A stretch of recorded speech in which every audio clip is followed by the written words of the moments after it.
Hi everyone, welcome back to the channel. I'm Rosie, and today I'm taking you on a road trip through South Wales. I spent a while exploring this part of the UK, and honestly, I found so many brilliant places. There are beaches, waterfalls you can walk behind, castles, and some pretty big hills to climb. I'll show you everything I saw, from the far west coast of Pembrokeshire all the way to Cardiff. So let's get started. We're starting in the far west on the Pembrokeshire coastal path. It's 186 miles long.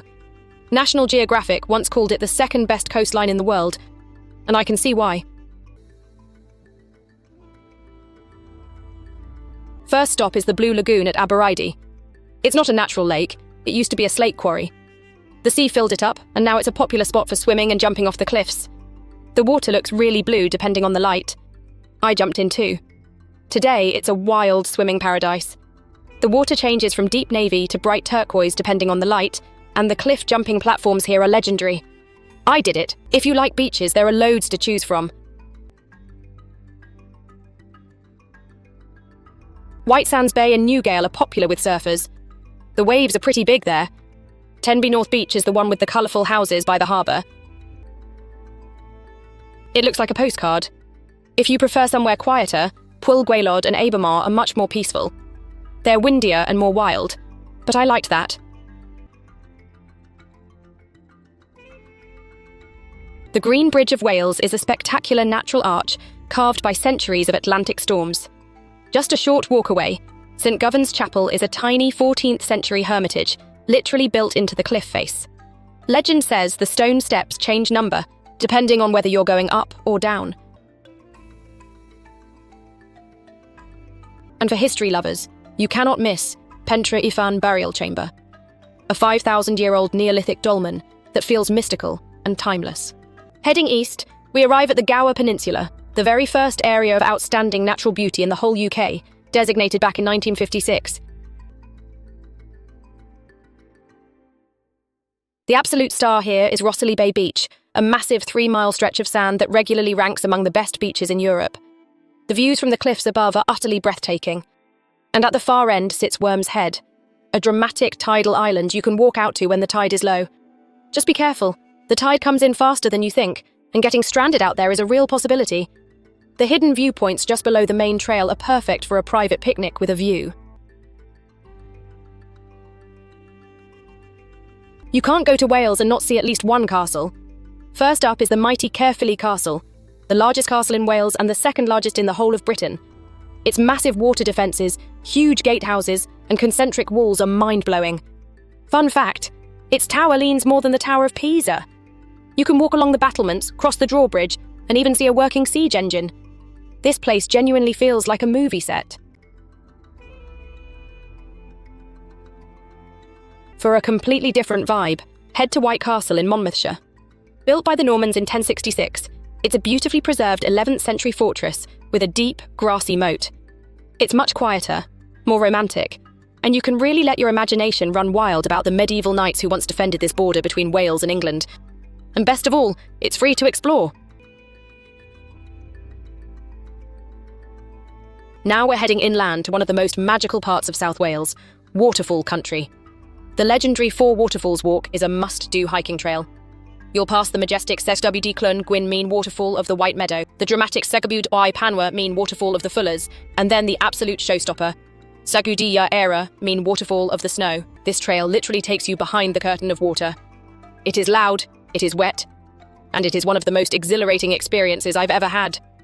If you want even more waterfall magic, head to Henryd Falls, the highest waterfall in South Wales at 90 feet.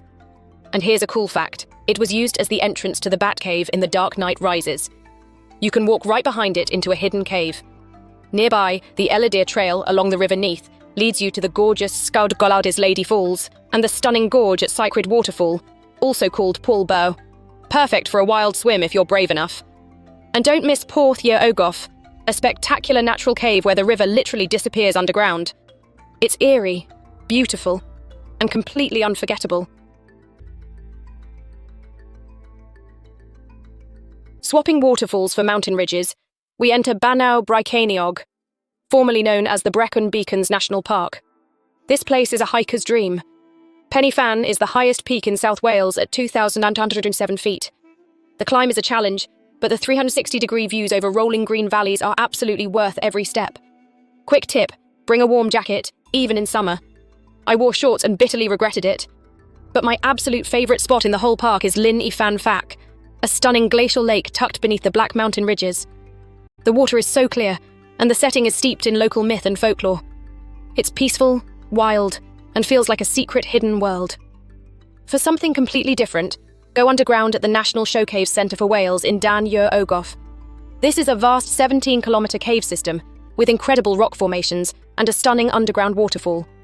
The grounds even feature one of the world's largest dinosaur parks and a sweet little farm with adorable animals, perfect if you're travelling with family.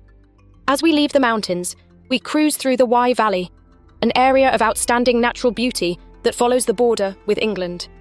The deep, forested river gorges here are lush and dramatic, and the Elydir Trail offers some of the most scenic woodland walks in Britain. Our final stop brings us to Wales's vibrant capital, Cardiff. Cardiff Bay is one of Europe's largest waterfront developments, and it's absolutely buzzing with restaurants, walking paths, and iconic architecture. The Wales Millennium Centre is a showstopper. Its colourful carved facade is a symbol of modern Welsh culture.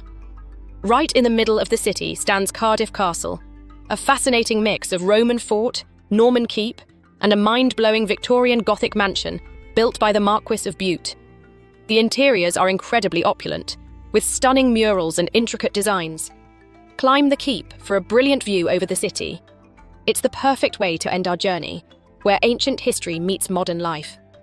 Before you set off on your own South Wales road trip, I've got 3 crucial tips that will literally save your journey.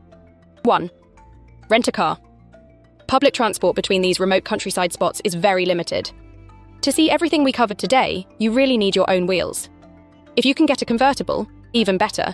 Driving through these landscapes with the roof down is an experience in itself. 2. Bring coins for parking. This sounds old-fashioned, but most parking machines at waterfalls, beaches, and nature trails only take coins. No cards, no apps, no paper notes. Keep a dedicated stash of £1 and £2 coins in your glove box. You'll thank me later. 3. Preload your GPS offline. Mobile signal can disappear the moment you enter the valleys or step onto a remote beach. Download offline maps and preload your routes while you still have Wi-Fi, so you never get lost. Follow these, and your trip will be smooth, stress-free, and absolutely amazing. So there you have it, my ultimate guide to the very best of South Wales. From the wild Pembrokeshire coast and the Gower Peninsula to waterfall country, the Brecon Beacons, and the vibrant capital of Cardiff. This region genuinely has it all. I fell in love with every single one of these places, and I hope this video inspires you to plan your own Welsh adventure. If you enjoyed this guide, please give it a thumbs up, subscribe to Places to Visit in the UK with Rosie, and hit that little bell so you never miss an episode. And let me know in the comments, which spot are you adding to your bucket list first? I'd love to hear from you. Thanks so much for watching, and I'll see you on the next adventure. Bye for now.